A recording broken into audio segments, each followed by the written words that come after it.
پورے شاہان عالم کو خط لکھے صلح حدیبیہ میں. اسے بتایا آپ نے کہ الی کافۃ الناس، پوری دنیا کے لیے بشیر اور نذیر بنا کر بھیجا گیا. اسلام کسی خاص اس کے لیے نہیں، یہودیت عیسائیت صرف بنی اسرائیل کے لیے، انہوں کے لیے نہیں ہے. آپ وہ واقعہ نہیں پڑھتے؟ موسیٰ علیہ السلام گزرے تھے، قوم جو نا اپنے بتوں کے بعد بیٹھی تھی. موسیٰ علیہ السلام جیسا ذل قدر پیغمبر اور اتنا جلال والا، ان کو کچھ نہیں کہا، وہاں سے گزر گئے. کچھ کہا آپ نے؟ نہیں کہا. لیکن اسلام میں اس کی اجازت دی؟ کبھی نہیں. کہیں بھی دیکھا تو چلو ذل خلصہ میں آپ نے وہ توڑوایا، یہ کعبہ جس میں بت ہوتے تھے، جس کو کعبہ ہے یمانیہ کہا جاتا ہے. تو لیکن اب دیکھا جائے تو صلح حدیبیہ ایسے لگتا تھا یہ شکست ہے جو وسلم نے، یہ فہم اور سیاست اس کا نصیب. وہاں تھوڑے پیچھے ہٹ گئے اور لوگوں کو اس صلح کے دور میں اسلام کو سمجھنے کا موقع ملا. شاہان عالم کو دعوت دی گئی. لہٰذا جب مکہ فتح گیا تو کوئی مزاحمت ہی نہیں ہوئی، اس لیے کہ لوگ پہلے سے تیار تھے اسلام لانے کے. ان 2 سالوں کے اندر سب پہلے سے گراؤنڈ انبار ہو گیا تھا. مسلمانوں کا آنا جانا ہو گیا، پھر رہے ہیں، آ رہے ہیں، جا رہے ہیں، اپنا اخلاق پیش کر رہے ہیں، بات پیش کر رہے ہیں، تجارت بھی کر رہے ہیں، سب کچھ ہو رہا ہے. آواز باز گشت لگ گئی تھی اور پورے عالم میں یعنی خطوط چلے گئے. اس عالمی جانے کی وجہ سے بھی ایک عربوں کے اوپر ایک خاص اثر پیدا ہو گیا کہ دیکھو اسلام تو ایسا مذہب ہے بھائی، یہ تو روم کے درباروں میں جا پہنچا ہے، یہ تو کسرا کے دربار میں جا پہنچا ہے اسلام. تو ہم تو، اور ان کو فخر بھی محسوس ہونے لگا کہ بھائی دیکھو ہمارا بندہ اور کہاں تک ان کی رسائی اور کہاں تک ان کے اثرات جا رہے ہیں. اس لیے ذکر الکم قرآن نے کہا یہ تمہارے لیے قابل فخر چیز ہے عرب والو، کہ تمہارا عرب اور کہاں سے کہاں ہم نے اس کو پرواز دے دی. تمہیں تو فخر ہونا چاہیے بجائے مخالفت کر لیں. یہ عالمی مذہب اس میں بنا سلے تھے. تو سیاست جو ہے نہیں کہ ایک بس اس پر ڈٹ جائے اور جوش اور ہٹ درمی کا نام سیاست نہیں ہے.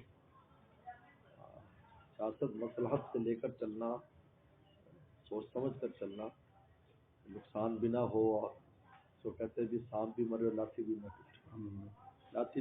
لاٹھی توڑ کے سانپ مارا تو کیا مارا، بڑا بھی نقصان کیا. بہرحال اس لیے کان بنو اسرائیل تسوس الانبیاء، بنو اسرائیل کی سیاست انبیاء اسلام کرتے تھے. یہی ہوتی تھی، کہیں صلح ہے، کہیں لڑائی ہے، اخلاق ہے، محبت ہے، ہر چیز کو لے کر چلتے. حضور صلی اللہ علیہ وسلم کو دیکھتے کہ وہ آپ مکہ فتح ہوا اور آپ مال غنیمت ان کو دے رہے ہیں جو کل تک مسلمانوں کے ساتھ لڑ رہے تھے، وہ آج مسلمان تو ان کو دے رہے ہیں. پکے پکے جو صحابہ تھے ان کو نہیں دیا.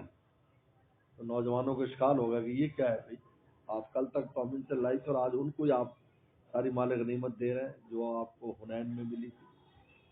میں نے فرمایا کہ میں ان کی تعلیف قلب کر رہا ہوں، ان پر احسان کر رہا ہوں تاکہ مضبوط ہو جائے اسلام. وہی بڑے بڑے لوگ بنے بعد میں، اسلام کے لیے بڑے بڑے کام کیے ان لوگوں نے. اور تم تو پکے لوگ ہو ماشاءاللہ، تمہیں تمہارا ایمان سنبھال لے گا، لیکن یہ کچے لوگ ہیں، بدگمانی کریں گے. اپنے لوگوں کو دے دیا، ہمیں پوچھا نہیں.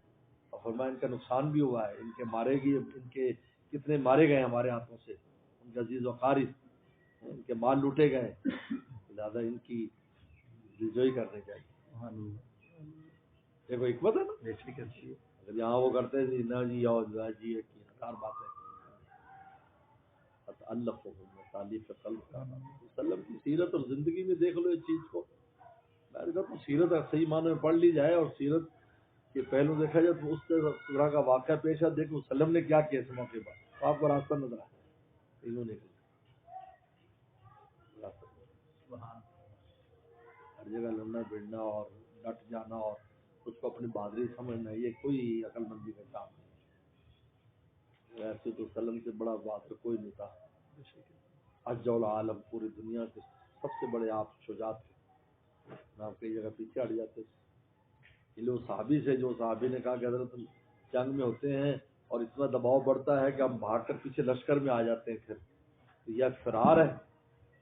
لشکر فرمایا کہ نہیں یہ فرار نہیں ہے، یہ تو تم اپنے مرکز میں آ گئے، یہ فرار نہیں ہے، یہ تم قرار ہو کہ اب پھر دوبارہ لڑنے چلے جاؤ.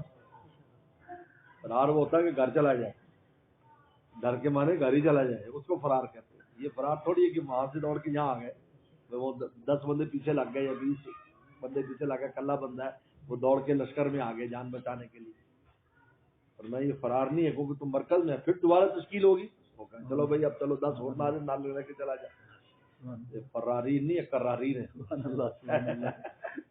نہیں جی بس میں نہیں جانا تو مر جائے گا، ہو جائے گا۔